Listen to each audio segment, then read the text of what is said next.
उस्मान गाजी की कहानी तुर्कों के इतिहास का एक शानदार हिस्सा है जिसने उस्मानी खिलाफत की बुनियाद रखी। उस्मान गाजी, जिन्हें उस्मान अव्वल भी कहा जाता है, उनका जन्म सन 1258 में अनातोलिया के इलाके में हुआ था। वो काई कबीले के सरदार अर्तुगरुल गाजी के बेटे थे। उनका कबीला सेंट्रल एशिया से हिजरत करके अनातोलिया में आकर बसा था।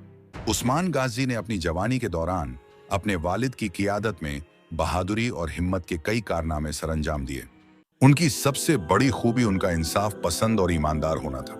जब अर्तुगरुल गाजी की वफात हुई तो उस्मान को कबीले का सरदार चुना गया। ये एक ऐसा समय था जब सल्जूक सल्तनत खात्मे की ओर थी और बाइजेंटाइन सल्तनत की ताकत का जोर टूट चुका था। उस्मान गाजी ने अपने कबीले को मजबूत किया और कई इलाकों में फतह का सफर शुरू किया।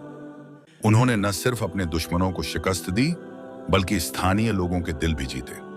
उस्मान का सबसे मशहूर मुअरका काराज हिसार की फतह था, जहां उन्होंने न सिर्फ फौजी हिकमत अमली से कामयाबी हासिल की बल्कि लोगों के साथ इंसाफ और रहमदिली से पेश आकर उनके दिलों में जगह बनाई। उस्मान गाजी ने अपनी फतूहत को बढ़ाया और एक मजबूत रियासत की बुनियाद रखी। उनका यह सफर सिर्फ फौजी ताकत पर निर्भर नहीं था बल्कि उनकी हिकमत, इंसाफ और इस्लाम के उसूलों पर अमल करने की वजह से लोगों ने उनका साथ दिया। उन्होंने एक ऐसी सल्तनत की बुनियाद रखी जिसे बाद में उनके बेटे ओरहान गाजी ने और भी मजबूत किया। उस्मान गाजी की शख्सियत का सबसे खास पहलू उनका अल्लाह पर भरोसा और इस्लामी तालीमात पर सख्ती से अमल करना था। उनकी हुकूमत में हर शख्स को इंसाफ मिलता और किसी के साथ जुल्म नहीं किया जाता था। उस्मान गाजी का इंतकाल सन 1326 में हुआ, लेकिन उनकी कायम की हुई सल्तनत खिलाफत उस्मानिया 6 सदियों तक दुनिया के मुख्तलिफ हिस्सों पर हुकूमत करती रही।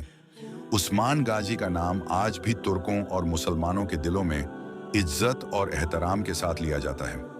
यह थी उस्मान गाजी की कहानी, जो एक आम कबीले के सरदार से लेकर एक अजीम सल्तनत के बानी बनने तक का सफर था।